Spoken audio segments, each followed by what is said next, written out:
Welcome to ತರಾವರಿ cooking. ಇವತ್ತೊಂದು ಒಂದೆಲಗದ ರೆಸಿಪಿಯನ್ನು ತೋರಿಸ್ತಾ ಇದ್ದೇನೆ. ಇದು ಒಂದೆಲಗ ಬ್ರಾಹ್ಮಿ ಎಲೆ ಅಂತಲೂ ಕರೀತಾರೆ. ಬೆಕ್ಕಿನ ಹೆಜ್ಜೆ ಥರ ಇರುತ್ತೆ ಈ ಎಲೆಗಳು.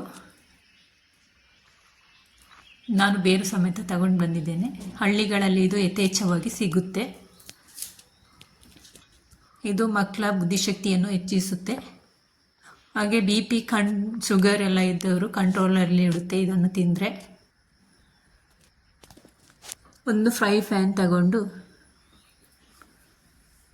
ನೀಟಾಗಿ ತೊಳೆದಿರುವಂತಹ ಎಲೆಗಳನ್ನೆಲ್ಲ ಹಾಕ್ಕೊಳ್ಬೇಕು. ಇದಕ್ಕೆ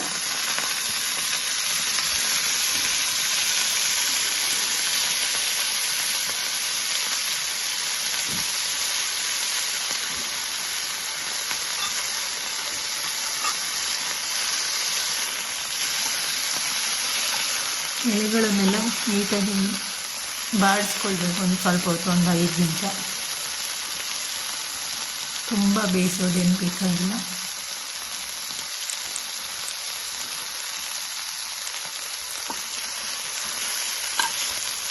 ಇದಕ್ಕೆ 1 ಬೌಲ್ ಆಗುವಷ್ಟು ತೆಂಗಿನ ತುರಿಯನ್ನು ಸಹ ಹಾಕ್ಕೊಳ್ತೀನಿ. ಒಂದು ಚಿಕ್ಕ ತುಂಡು ಈರುಳ್ಳಿಯನ್ನು ಸಹ ಹಾಕ್ಕೊಂಡಿರ್ತೀನಿ.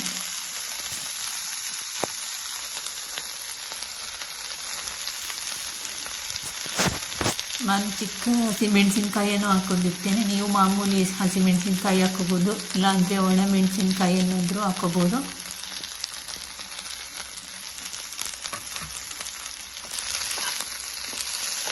ಒಂದಿಷ್ಟು ಬೆಳ್ಳುಳ್ಳಿಯನ್ನು ಸಹ ಸೇರಿಸ್ಕೊಳ್ತಿದ್ದೇನೆ. ಚಿಟಿಕ್ಕಿ ಜೀರಿಗೆ ಪೌಡ್ರನ್ನು ಸಹ ಹಾಕ್ಕೊಳ್ತಾ ಇದ್ದೇನೆ.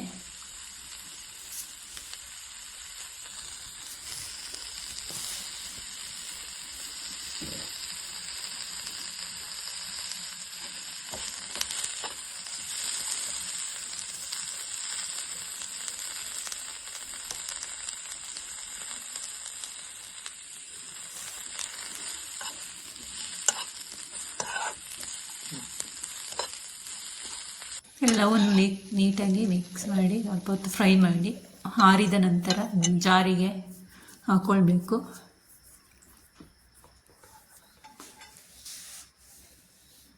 ಇದಕ್ಕೆ ರುಚಿಗೆ ತಕ್ಕಷ್ಟು ಉಪ್ಪು, ಒಂದು ಚಿಕ್ಕ ತುಂಡು ಬೆಲ್ಲವನ್ನು ಸಹ ಹಾಕ್ಕೊಳ್ಳಿ. ರುಚಿಗೆ ತಕ್ಕಷ್ಟು ಹುಳಿಯನ್ನು ಹಾಕ್ಕೊಳ್ಳಿ. ಸ್ವಲ್ಪ ಹುಣಸೆ ಹುಳಿ ಆದರೂ ಹಾಕೋಬೋದು, ಇಲ್ಲಾಂದರೆ ನಿಂಬೆ ರಸವನ್ನಾದರೂ ಹಾಕೋಬೋದು.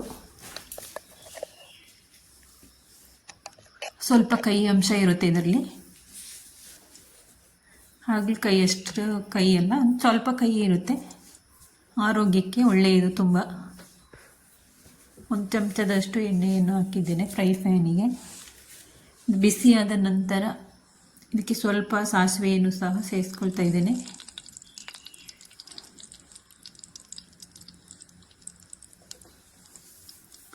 ಸಾಸಿವೆ ಸಿಡಿದ ನಂತರ ಕರಿಬೇವಿನ ಎಲೆಯನ್ನು ಹಾಕ್ಕೊಳ್ತಾ ಇದ್ದೀನಿ.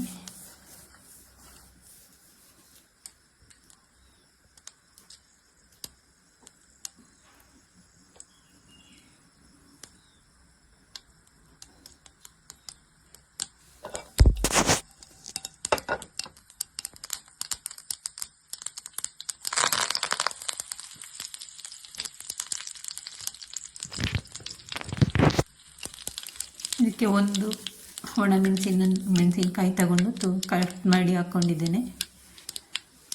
ಇದು ಒಗ್ಗರಣೆಗೆ.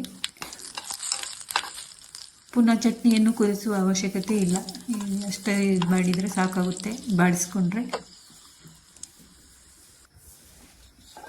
ಫೈನಲಿ ನಮ್ಮ ಚಟ್ನಿ ರೆಡಿ ಆಯಿತು. ಒಂದೆಲಗದು ಬಿಸಿ ಅನ್ನಕ್ಕೂ ಸರ್ವ್ ಮಾಡ್ಬೋದು. ಇಡ್ಲಿ ಜೊತೆ, ಚಪಾತಿ, ಅಕ್ಕಿ ರೊಟ್ಟಿ ಎಲ್ಲ ಕಾಂಬಿನೇಷನ್ ಸಖತ್ತಾಗಿರುತ್ತೆ. ತುಂಬ ಸಿಂಪಲ್, ಟೇಸ್ಟಿಯಾಗಿಯೂ ಇರುತ್ತೆ. ಒಮ್ಮೆ ಮನೆಯಲ್ಲಿ ನೀವು ಇದೇ ರೀತಿ ಟ್ರೈ ಮಾಡಿ. ನಾನು ಅಕ್ಕಿ ರೊಟ್ಟಿ ಜೊತೆ ಸರ್ವ್ ಮಾಡ್ತಾ ಇದ್ದೇನೆ. Thank you for watching. ಎಲ್ಲರಿಗೂ ಬಾಯ್ ಬಾಯ್.